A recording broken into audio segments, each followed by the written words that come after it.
बदउनवानी, गबन, लूटमार, किकबैक्स और रिश्वत।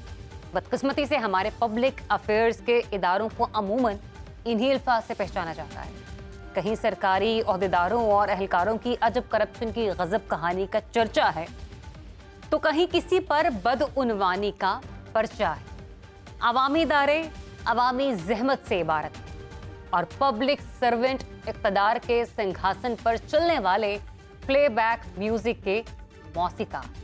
और यूं ही बेसिमत चल रहा है हुकूमत का कारोबार। अवाम पहले बेहाल थे, अब बदहाल हो चुके हैं। इंतशार की फिजा है और शर का गौगा, लेकिन नारे हक तो बुलंद करना ही होगा। तो वो करते रहेंगे। ताकत के सरमस्तों, करप्शन के बादशाहों और माफियाज के चेहरों पर पड़ी नकाबें उलटते रहेंगे। अरबों के स्कैंडल से पर्दा उठाते रहेंगे। मैं हूं ज़रियाब राजपूत और आप देख रहे हैं प्रोग्राम ऐसा। आज बात करेंगे सूबा सिंध में फैक्ट्री वर्कर्स के समाजी तहफ़्फ़ुज़ के जिम्मेदार इदारे Sindh employees social security institution में मची अंधेर की, बेज़ाब्तगी, बदनज़मी और लूट मार की सरताक करप्शन में डूबा इदारा जिसे सेसी भी कहा जाता है, सूबे की 30 लाख से जायद फैक्ट्री वर्कर्स के लिए सेहत सहूलियात का जिम्मेदार है। इनके बच्चों की तालीम का निगहबान भी। 14 अस्पतालों, 39 डिस्पेंसरी और 5 मेडिकल सेंटर्स के बावजूद सिंध के फैक्ट्री वर्कर्स और उनके अहले खाना सेहत सहूलियात के लिए दरबदर है। ऐसा क्यों? इस पर बात जरूर होगी, लेकिन पहले आपको जायजा रिपोर्ट। मजदूरों, मेहनत कशों की फलाह बहबूद के लिए कायम इदारे Sindh employment social security institution में करप्शन का बाजार गर्म है। हर ओहदा बराए फरोख्त और कीमत तयशुदा है, क्योंकि सोशल सिक्योरिटी का इदारा आजिर और मजदूरों से जमा किए गए अरबों रुपए के फंड्स की बहती गंगा शुमार होता है, जिसमें अशनान के सभी ख्वाहिशमंद हैं। 9000 के करीब रजिस्टर्ड सनती और तिजारती यूनिट्स को सोशल सिक्योरिटी कंट्रीब्यूशन फंड्स में 5 अरब से ज्यादा का गैर कानूनी इस्तिस्ना हासिल है। अदायगी से बचने के लिए यूनिट्स की तरफ से भारी रिश्वत पेश की जाती है, जिसके हकदार मजाज अफसर और आला ओहदेदार ठहरते हैं। इदारे के अस्पतालों और डिस्पेंसरियों के लिए दवाओं की खरीदारी, गैर कानूनी भर्तियों, फंड्स के नाजायज इस्तेमाल और गैर कानूनी छूट के एवज रिश्वत वसूली की खबरों पर गुज़श्ता माह एंटी करप्शन टीम ने सेसी के हेड ऑफिस पर छापा मारा और अहम रिकॉर्ड कब्जे में ले लिया। इस दौरान हिरासत में लिए गए सेसी के डिप्टी कंट्रोलर असद हैदर आबादी ने इब्तदाई पूछगछ में होशरबा इंकशाफात किए। ज़ेरे तफ्तीश असद हैदर आबादी ने मोहम्मद खान अबड़ो के जालसाजी से बोर्ड ऑफ डायरेक्टर्स के मेंबर बनने का इंकशाफ किया, जबकि इदारे के एक और अफसर मोहम्मद जाहिद भट्ट पर नाजायज कामों को छुपाने की गर्ज से अहम कागजात और रिकॉर्ड्स को रद्दी में बेचने का भी इल्जाम लगाया। असद हैदराबादी के मुताबिक इस दौरान 159 गैर कानूनी भर्तियां भी की गईं, जबकि मुलाजमीन की तादाद कम दिखाने के लिए गवर्नमेंट फैक्ट्री से 13 करोड़ रुपए रिश्वत वसूली का भी बताया। एंटी करप्शन सिंध की इंक्वायरी रिपोर्ट के मुताबिक कोरोना के दौरान गैर कानूनी खरीदारी और दीगर करप्शन के मामलात को भी शामिल तफ्तीश किया गया है। रवां साल 30 मार्च को स्टोर कीपर मदद अली से की गई तहकीकात में इंकशाफ हुआ कि डायरेक्टर प्रोक्योरमेंट डॉक्टर सादत मेमन की हिदायत पर वर्कर्स और आजिरों की रकम से खरीदे गए 25 वेंटिलेटर जिना अस्पताल के हवाले किए गए। एंटी करप्शन के अलावा नैब में भी सेसी के तहत 3 सालों के दौरान खरीदी गई 85 करोड़ की अद्वियात में खुर्द-बुर्द की तहकीकात जारी हैं। तो जनाब, रिपोर्ट आपने मुलाहिजा की कि किस तरह फैक्ट्री मजदूरों और आजिरों के जमा करवाए अरबों के फंड्स पर करप्शन का खेल खेला जा रहा है। सेसी के अस्पतालों में इलाज मुआवजे के लिए दर दर के धक्के खाते मजदूर क्या कहते हैं, ये भी सुनाते हैं। सुनिए दर्द और तकलीफ में मुब्तला मरीजों और बेबसी के मारे मजदूरों का अहवाल, उनकी अपनी जबान। मैं एक डायलिसिस पेशेंट हूँ और यहाँ डायलिसिस की सहूलत नहीं है और मेरी कंपनियों से भी छुट्टी हो जाती है। मेरा घर भी नहीं चलता, मेरे छोटे छोटे बच्चे हैं। इनके पास आओ, कभी एमएस के पास भेजें, कभी डीएमएस के पास भेज रहे हैं, कभी क्या भेज रहे हैं। ये अभी भी मैं 1 घंटे से बैठा हूँ, कल डायलिसिस करा के आया हूँ। मेरा पानी निकल निकल के बेड़ा गर्क हो गया और वैसे भी मेरा खून 7.1 आया हुआ है, जिसमें मेरे डायलिसिस के लिए मुझे एक खून की बोतल भी मांगी उन्होंने। घंटे से ज़्यादा हो गया हम लोग खड़े हैं, दवाइयों पे भी तो कोई भी नहीं है। जाके आप लोग देख सकते हो, कोई बंदा भी लाइन पे नहीं है, अंदर भी नहीं है, स्टोर के अंदर भी कोई बंदा मौजूद नहीं है। नहीं यकीन आता, आप अभी आएँ अंदर आके देखें, बताएं अभी क्या करें। अभी नाइट ड्यूटी करके जो है ना 1-1.5 घंटा हमारे को यहाँ पे हो गया। कुछ मेडिसिनों में मसला आ रहा है, जो मेडिसिन कटे हुए मिलते हैं तो वहाँ लोगों को ज़्यादा परेशानी होती है। दूसरी बात है कि यहाँ पर जो फाइल बनाने में इसमें ज़्यादा तकलीफ होती है मरीज़ों को। ये तकरीबन एक हफ्ते से तो मैं घूम रहा हूँ। बच्चा है, उनको कान का मसला है, कान की मशीनें लगनी है, तो उसके लिए मुझे कभी बोल रहे हैं यहाँ जाओ, कभी बोल रहे हो। अब ये मसला हल कहाँ से होगा ये किसी को पता नहीं है। वो कह रहे उसके पास जाओ, साइन होंगे। ये 4 किस्म के तो साइन हो गए इस पर, अब और कौन सा साइन होना है। ये सामने डिस्पेंसरी है, अभी एक फ़ोटो ले ले एक पर्ची का, और फिर जब वो पेशेंट दवाइयाँ लेंगे फिर उसको देख लें। अवेलेबल ही नहीं है पर्ची के मुताबिक, डॉक्टर के मुताबिक। डॉक्टर लिखते कुछ और है, देता कुछ और है। भाई का मसला है, कल हम आए थे, कोई मसला था यहाँ पे, भाई का एक्सीडेंट हुआ है, तो यहाँ पे दिखाया, उनके पास डॉक्टर नहीं थे, आधे घंटे वेट करवा दिया। उसके बाद जो दवाइयाँ लिख के थी वो भी कह रहे कि 40-50 रुपये की है, 60-70 रुपये की, आप बाहर से ले लो, कोई मसला नहीं है। तो यहाँ पे दवाइयाँ भी नहीं मिल रही है। अभी हम वहाँ से आ रहे डिस्पेंसरी से, तो वहाँ पे भी उन्होंने इधर से उधर भेज दिया, पेशेंट को बुलाया, फिर घर से पेशेंट को लेके आए हम वहाँ पे पर्ची बनवाने के लिए सिर्फ। फिर वहाँ से भेजा बनारस पे, बनारस अब यहाँ पे बंदा धूप हो रही, इतनी तेज़ धूप यहाँ पे, गर्मी हो रही, धूल मिट्टी से एक्सीडेंट के चोटों को बचाना है, तो उन्होंने धूल मिट्टी में इधर से उधर बस दौड़ा रहे हैं, यहाँ से वहाँ जाएँ। अभी यहाँ पे भेजा, अब यहाँ पे अब देखो क्या होता है। Malik hospital site area social security का सबसे बड़ा और पुराना हॉस्पिटल, एक दौर में बेहतरीन सर्विस के हवाले से मुल्क भर में जाना जाता था, आज हाल से बेहाल है। इसी पर हमारी उनसे बात हुई, राब्ता हुआ। अस्पताल की deputy medical superintendent doctor Parvez Soomro साहब क्या कह रहे हैं, आइए। बेनज़ीर इनकम सपोर्ट का प्रोग्राम चल रहा है, उसको जैसे फाइलें नहीं बन रही हैं, तो नई फाइलें बनने में हम वेरिफिकेशन करवाते हैं। वेरिफिकेशन ओके होती है तो उसके बाद हम उसको एंटरटेन करते हैं, तो इस वजह से थोड़ा टाइम लगता है, और कोई टाइम नहीं लगता। बाकी सबके फाइलें बनी हुई है इंशाल्लाह सबको। बाकी पेशेंट की एक्सपायर इतना ज़्यादा होता है, 700-800 की डेली ओपीडी होती है, तो उसके मुताबिक ज़ाहिर लाइन में तो लगना पड़ता है। अब हर मरीज़ चाहता है कि पहले हमें देखें, तो इस तरह तो कभी नहीं होता। बाकी मेडिसिन का इशू थोड़ा सा होता है, कुछ चीज़ें अवेलेबल होती हैं, कुछ नहीं होती, तो हम उनको प्रोवाइड कर लेते हैं, वरना हम LP बना लेते हैं उनकी बाहर के स्टोर से। तो वो कुछ एंटीबायोटिक का होता है, बाकी और इतना कोई इशू नहीं। बाकी सारी इंशाल्लाह माशाल्लाह इस वक्त तो हर मेडिसिन प्रोवाइड करते हैं। पहले फिर भी शॉर्टेज था, अब तो प्रोवाइड करते हैं हम। सफाई तो माशाल्लाह अभी बेहतर है। हमारे पास JNC में से कुछ लोग आए हैं, उनकी वजह से सफाई तो माशाल्लाह बहुत बेहतर है।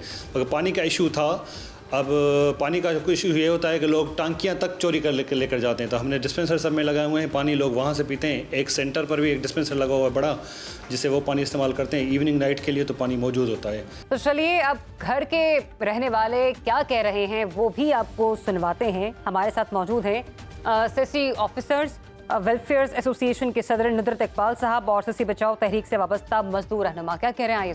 सोशल सिक्योरिटी के 2 एरियाज़ हैं। एक है सर्विसेज का एरिया, जहाँ पे हम मेडिकल केयर की फैसिलिटीज़ वर्कर को पहुँचाते हैं, मरीज़ की सूरत में उसकी फैमिली को, उसके माँ बाप को, उसके बच्चों को।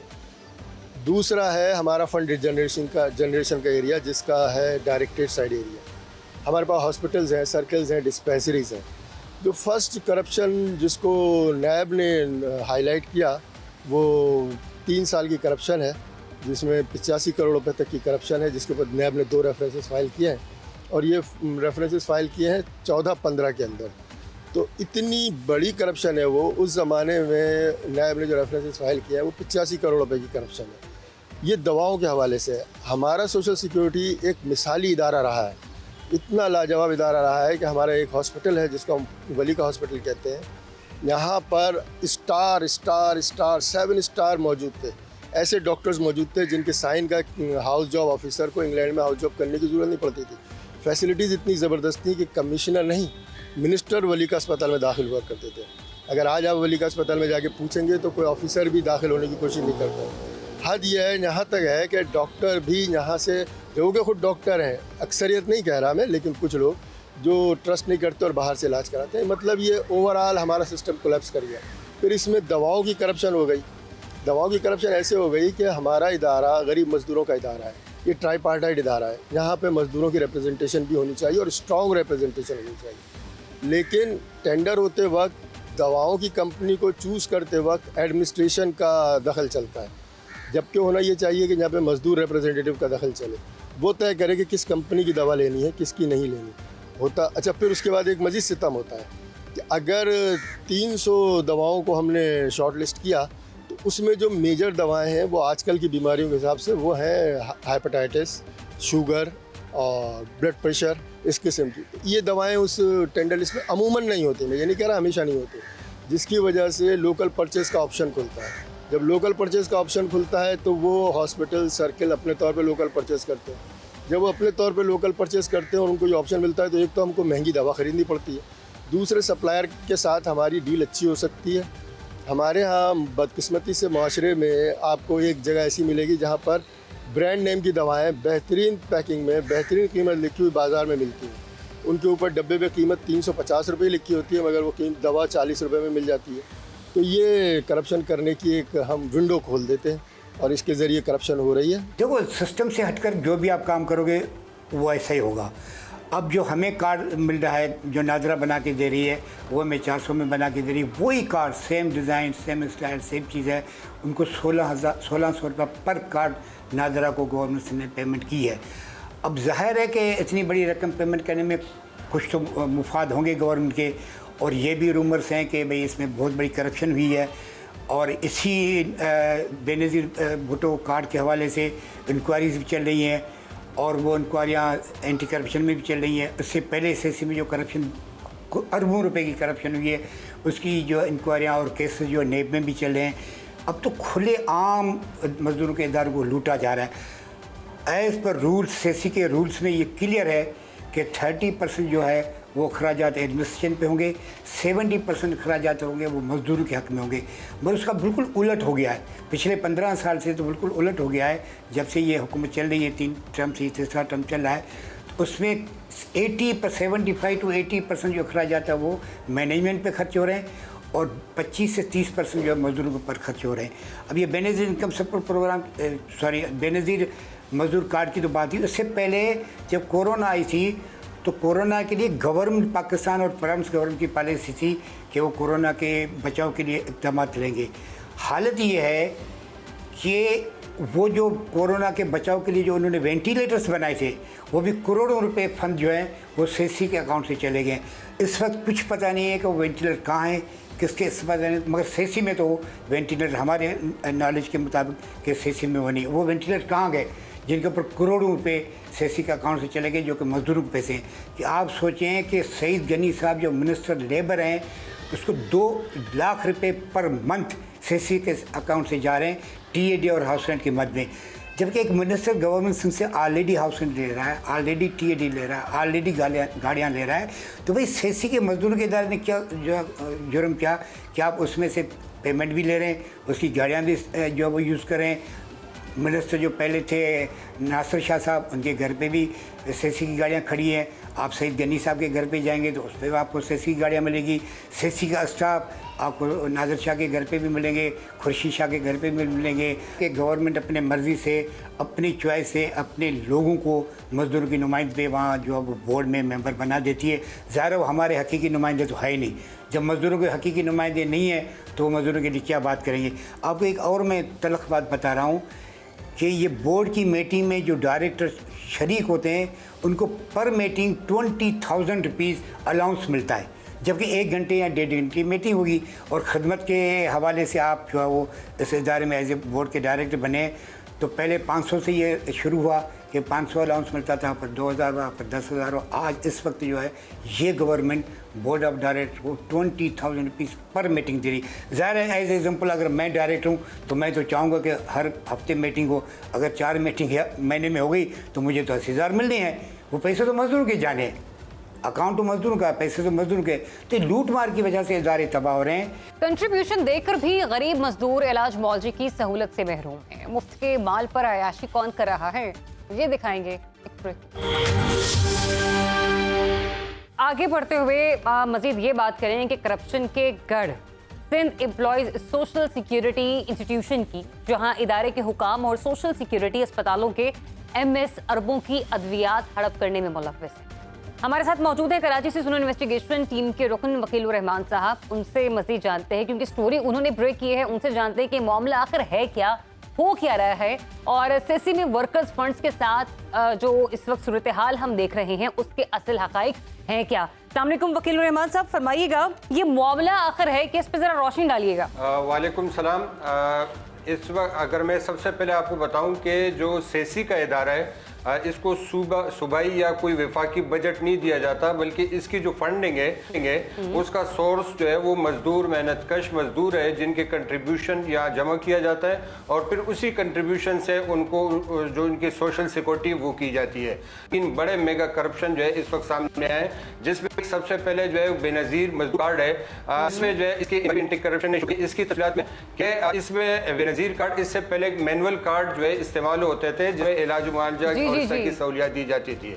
अब इस कार्ड को जो है वो बेनज़ीर मजदूर कार्ड का नाम दिया गया और इसको जो है वो एक कंपनी को, एक इदारे को जो है उसका 2021 में इसको टेंडर, बगैर टेंडर किए, बगैर बोर्ड मंजूरी के ये 1 अरब का प्रोजेक्ट दिया गया।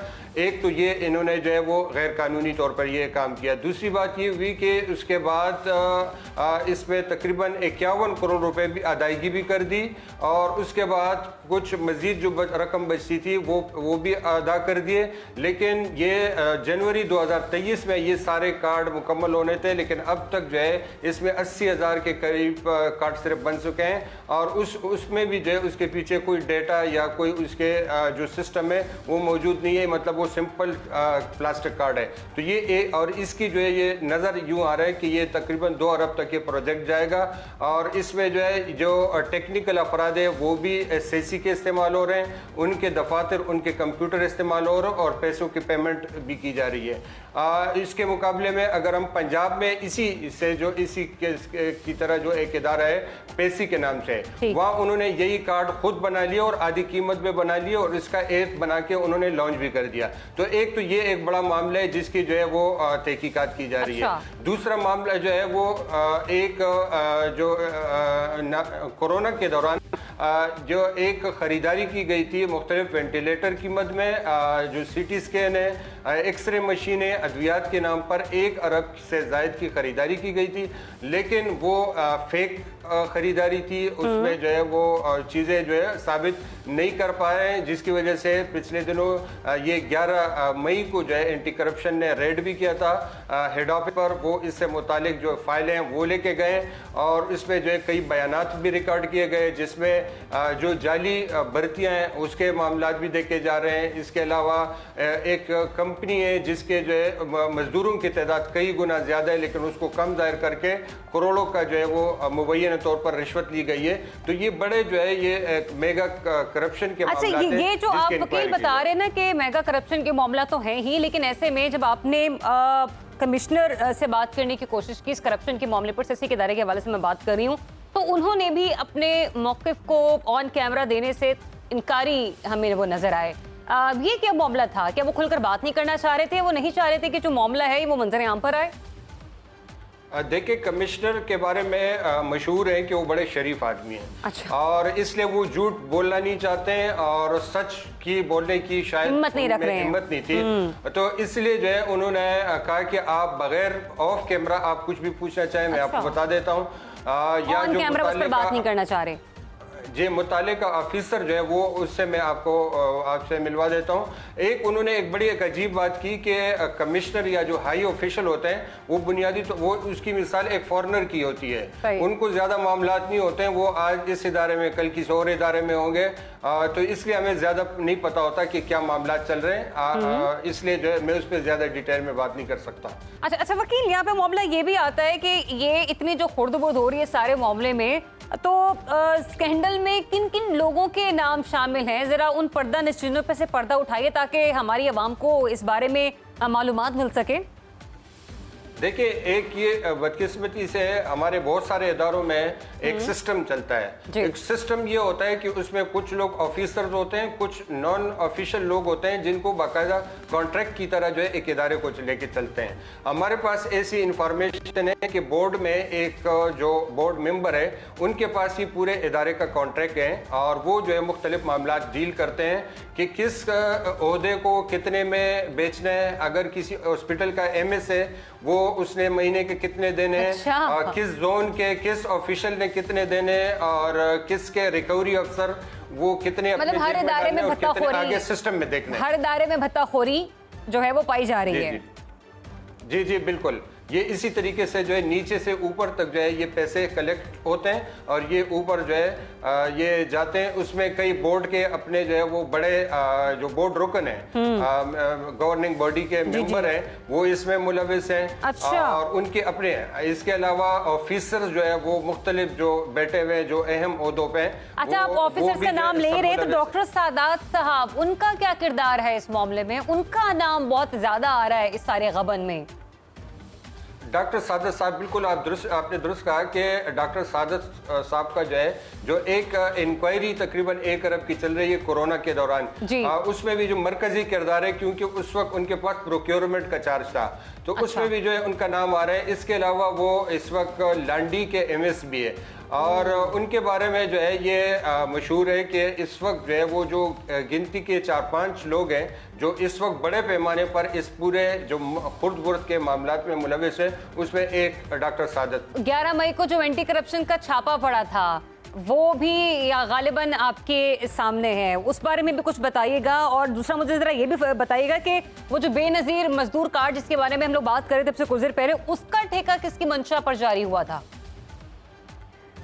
देखिए, इसमें क्योंकि ये जो बेनजीर मजदूर कार्ड का मामला है और 1 अरब से ज्यादा का मामला है, इसमें और ये मसला ये है कि ये अभी तक चल रहा है। अभी इस जो नए साल का बजट मंजूर किया जा रहा है, हमारे पास इत्तलात है कि इसमें इस मद में मजीद रकम रखी जा रही है। अच्छा। मजीद करोड़ों रुपए रखे जा रहे हैं। तो अब ये जब इतने जो है एक मामला जो कुछ करोड़ों में या खुद भी किया जा सकता था या ज्यादा से ज्यादा 1 अरब के अंदर हो जाना चाहिए था, वो खत्म होने का नाम ही नहीं लेता, उसका टेंडर नहीं किया जाता, सिर्फ रूल्स की खिलाफ वर्जी की जाती है, फिर उसमें अपने ही स्टाफ फराहम किया जाता है, उसमें अपने कंप्यूटर फराहम किया जाते हैं। तो ये इसका मतलब है कि इसमें बड़े पैमाने पर जो है वो किकबैक्स लिए गए, इसमें जो है वो बड़े पैमाने पर जो है मामलात किए गए और इसीलिए 11 मई को जो एंटी करप्शन ने रेड किया उसमें वो इससे मुतालिक वो सारी फाइलें लेके गए और इसमें इतनी अहम फाइलें जो है वो अपने साथ लेके गए कि हमारे पास जो है ज़राए से जो मालूम हुआ है कि इस पर इतने ऊपर तक जो है वो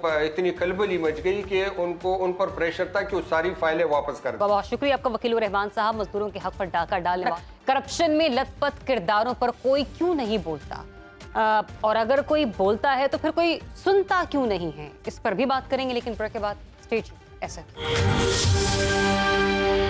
वेलकम बैक वंस अगेन। जनाब, Sindh employees social security institute का चेयरमैन उमूमन सूबाई वजीर मेहनत होता है। अब 10 रुकनी बोर्ड में 2 हुकूमती शख्सियात के अलावा 4 आजिर और 4 मेहनत कशों के नुमाइंदे भी शामिल होते हैं। वर्कर्स की सेहत सहूलियात के लिए आजिर और मेहनत कश दोनों ही हर माह कंट्रीब्यूशन जमा करवाते हैं। फिर ये लोग गवर्निंग बॉडी में दरपेश सूरत हाल पर बिफड़ते क्यों नहीं, सवाल निशान है।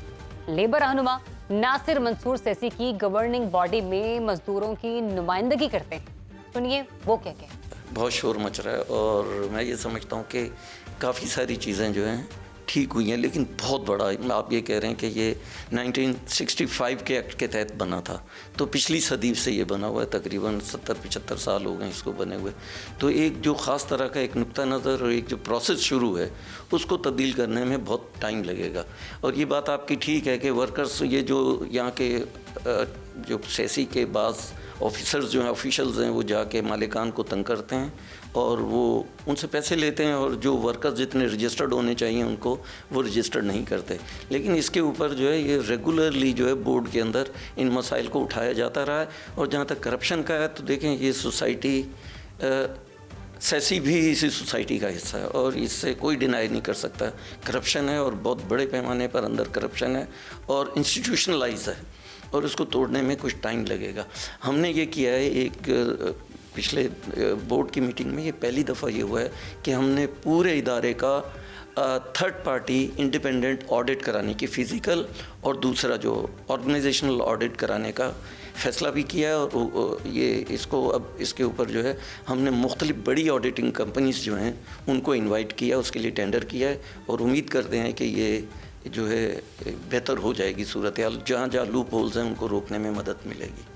ये और आखिरी ये बात कि ये सोशल सिक्योरिटी का नेट जो है हम सिंध में हम इसको, और इसमें मुझे ये खुशी है कि बिलावल भुट्टो साहब ने इस पर बात की थी और उन्होंने कहा था कि यूनिवर्सलाइजेशन की जाए, कि सिंध के हर शहरी को जो है सोशल सिक्योरिटी जो है प्रोवाइड की जाए। उसके ऊपर हमने काम किया है, ड्राफ्ट भी बना दिया है। उसमें कैसर बंगाली साहब बड़े इकोनॉमिस्ट हैं पाकिस्तान के, उन्होंने एक ड्राफ्ट बना के दिया है और हम उम्मीद करते हैं कि इस इलेक्शन के बाद नेक्स्ट जो टर्नओवर आएगा उसके अंदर जो है सिंध के तमाम शहरियों को हेल्थ की और उसकी फैसिलिटी जो है प्रोवाइड करने की तरफ जाएंगे। तो सिंध में मौजूद 17,200 रजिस्टर्ड सनती इदारों में से सिर्फ 8,000 सोशल सिक्योरिटी के मद में फीस 1,800 रुपए अपना कंट्रीब्यूशन जमा करवा रहे हैं। अब दीगर 9,200 इदारे अपने मुलाजमीन को सोशल सिक्योरिटी से क्यों दूर रखे हुए हैं, इसी पर बात करने के लिए हमारे साथ मौजूद हैं सदर काटी फराजुर रहमान साहब। फराजुर रहमान साहब, फरमाइएगा कि 9,200 सनती यूनिट्स रजिस्टर्ड होने के बावजूद वर्कर्स के सोशल सिक्योरिटी फंड में कंट्रीब्यूट क्यों नहीं करते आप? रहीम,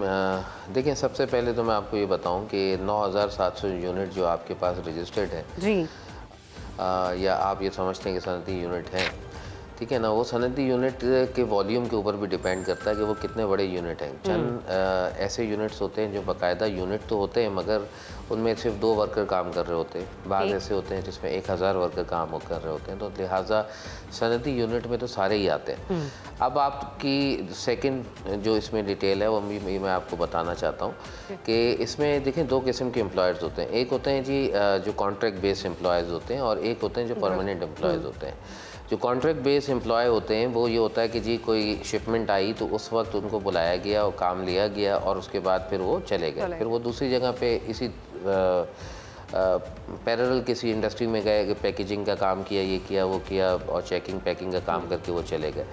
तो लिहाजा वो कॉन्ट्रैक्ट किस्म के एम्प्लॉयज़ होते हैं और उन एम्प्लॉयज़ का डेटा जो है वो अनअवेलेबल होता है और ना उनको कोई परमानेंट तौर पे रखा हुआ होता है, तो लिहाजा वो पॉसिबल नहीं है। सोशल सिक्योरिटी अस्पतालों की हालत जार और फिर वहाँ से जो मायूस वापस आने वाले मजदूर हैं, डेफिनेटली उनके बारे में भी आप बखूबी जानते होंगे, तो कभी सेसी के इजलास में इस मामले पर आपने कभी आवाज़ उठाई? अभी पिछले दिनों भी एक बड़ी हार्डकोर मीटिंग हुई थी जिसके अंदर हमने बाकायदा, मैंने जैसे कि बताया कि हम मुख्तलिफ इदारों को, सेसी नहीं बल्कि मुख्तलिफ इदारों को सपोर्ट करते हैं, चाहे इंडस हॉस्पिटल हो, चाहे बर्न सेंटर हो, चाहे और दूसरे सेंटर्स हों। उसके अलावा लियाकत नेशनल इधर भी हमने जो है हमारे मेम्बरान्स ने जो है वो बाकायदा अपनी जो है ज़िम्मेदारियाँ ली हुई हैं। अपनी मदद आपके तहत हम कोशिश करते हैं कि जो भी गरीब पेशेंट्स हैं उनकी मदद की जाए। और अभी हाल ही के अंदर जो है वो हमारी सेसी से इस बारे में बात हुई, हमने उनके बर्न्स वार्ड को जो है एक्टिवेट करने के लिए फ्री ऑफ कॉस्ट उनके साथ मदद करने के लिए तैयार है।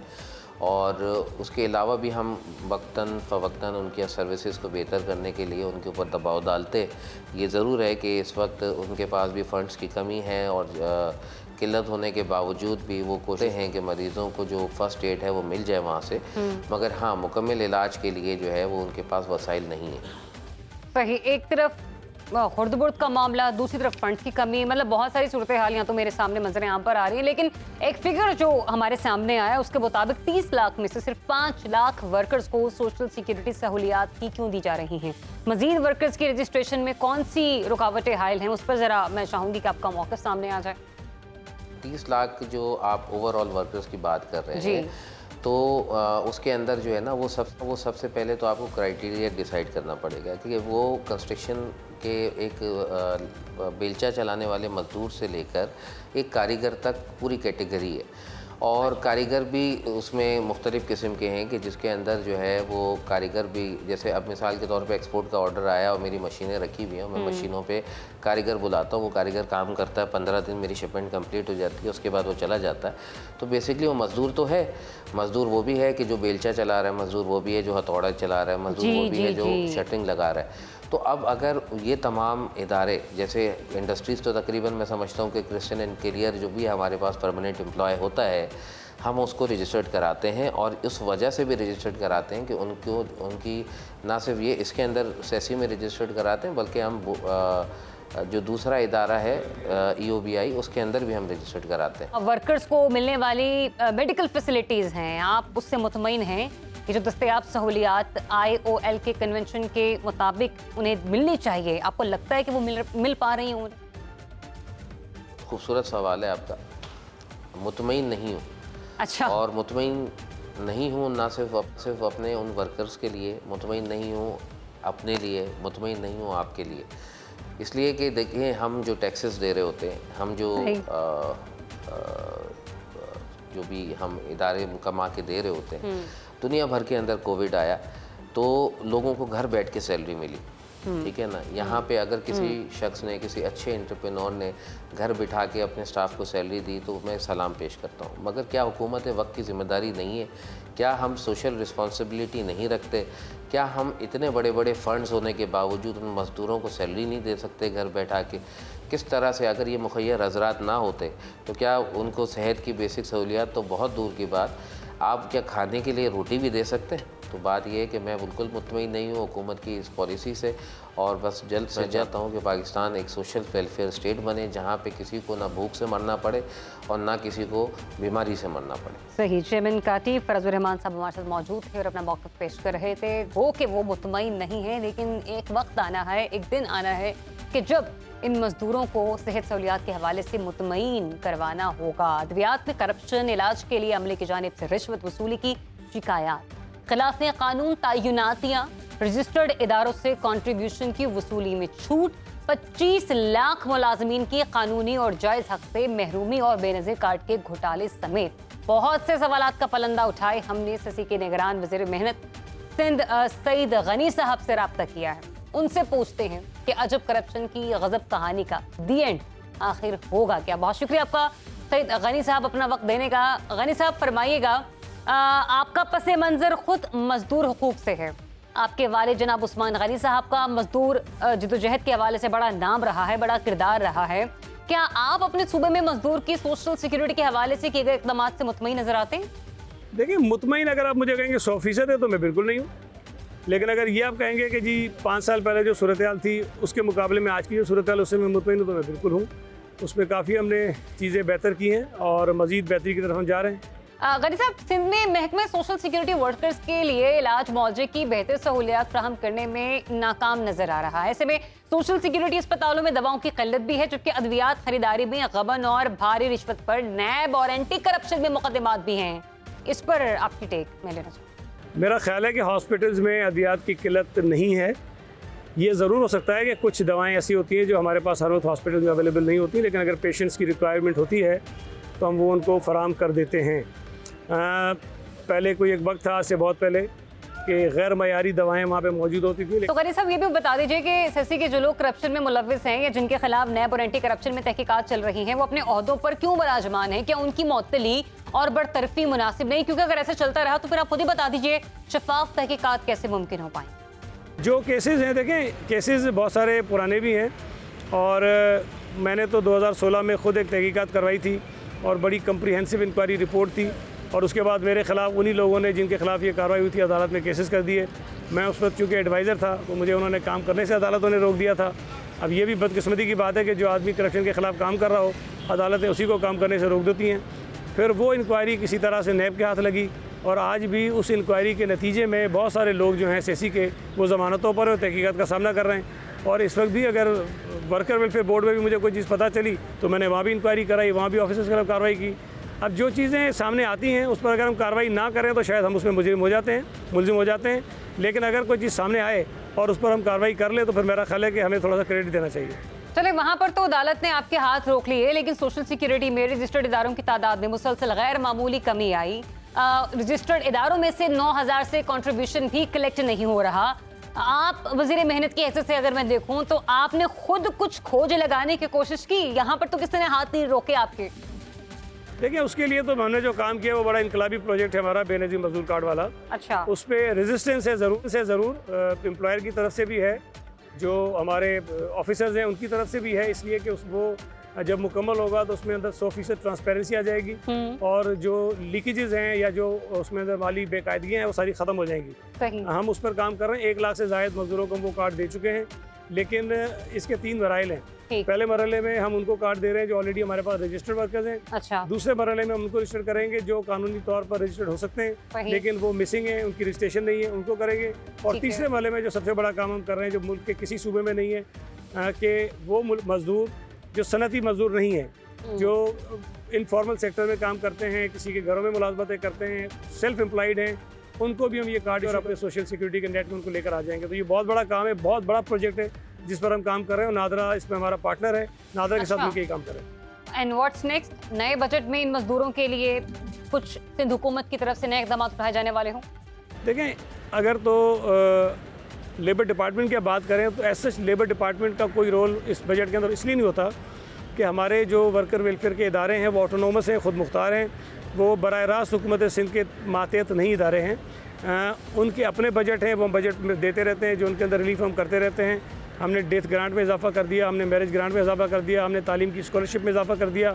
और जिस तरह मैंने आपको बताया कि ये मजदूर कार्ड का जो प्रोजेक्ट है, इसको अगर हम मुकम्मल कर लेते हैं तो ये बहुत बड़ा इनकलाबी काम होगा। और मैं कई जगहों पे कहता हूँ कि शायद बेनज़ीर इनकम सपोर्ट प्रोग्राम से जितना लोगों को फ़ायदा हो रहा है, उससे ज़्यादा फ़ायदा इस मजदूर कार्ड से लोगों को होना शुरू हो जाएगा। तो वो काम हम कर रहे हैं। बाकी जो मिनिमम वेज होती है वो भी आपको पता है कि हमने 25,000 से बढ़ा दी है और 33,750 रुपये CM साहब ने अनाउंस किया है। और इसको अभी जो एक फॉर्मल तरीक़ेकार है, मिनिमम वेज बोर्ड उसको अप्रूव करता है, वो वहाँ से उसकी अप्रूवल होनी है, उसके बाद ये नाफिज हो जाएगी। चलें भी, जो ठोप ऐलानात बहुत होते हैं उस पर अमल दरामद भी उसी तरह से किया जाए। आखिरी सवाल का जवाब दे दीजिए। आप पर इल्ज़ाम आयद हुआ लगता रहा है कि आप सरकारी रिहाइशगाह रखने के बावजूद सीसी के गवर्निंग बॉडी के चेयरमैन होने की हैसियत से हाउस रेंट और दीगर मराद से मुस्तफीद हो रहे हैं। वजाहत करना पसंद करेंगे इसकी? यार मैं आपको बताऊं, अगर आप सीसी के बजट देखें ना पुराने उठा के, तो जो चेयरमैन होते हैं सीसी के, उसके लिए अच्छी खासी रकम वहाँ पे होती है कि वो मुख्तलिफ जो उसके एक्सपेंसेस होते हैं वो बेयर करते हैं। मैंने आकर वो अखराजात कम करवाए थे। मुझे सिंध हुकूमत से हाउस रेंट मिलता था, GA डिपार्टमेंट से, लेकिन उनका जो प्रोसेस है वो बड़ा ही अजीब सा है, बहुत ही उसमें कॉम्प्लिकेशन आती थी। तो मैं किसी एक जगह से रेंट ले सकता हूँ, तो मैंने यहाँ से डिसकंटिन्यू कर लिया और वहाँ से हाउस रेंट लेना शुरू किया, जो मेरी इंटाइटलमेंट है। लेकिन मेरी इंटाइटलमेंट बिजली का बिल भी है, मेरी इंटाइटलमेंट गैस का बिल भी है, मेरी इंटाइटलमेंट जो है वो टेलीफोन का बिल भी है, मेडिकल भी है।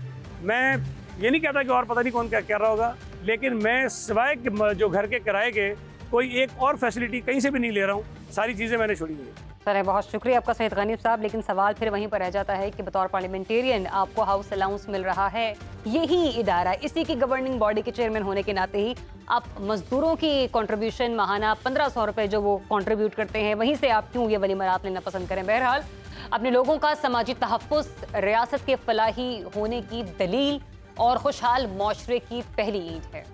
रियासत का सबसे कमज़ोर तबका रियासत में बसने वाले मजदूरों का है, जिनकी खुशहाली और तरक्की हमारे कौमी अज़्म का इजहार और अक़वाम आलम में हमारे बुलंद इक़बाल का सबब बन सकती है। बदकिस्मती से पाकिस्तान में ऐसा नहीं। यहाँ बसने वाली लेबर क्लास कराची से खैबर तक माशरती हैसियत, इलाज मुआवजे की सहूलियात और तालीमी मौक़ों से अक्सर महरूम है।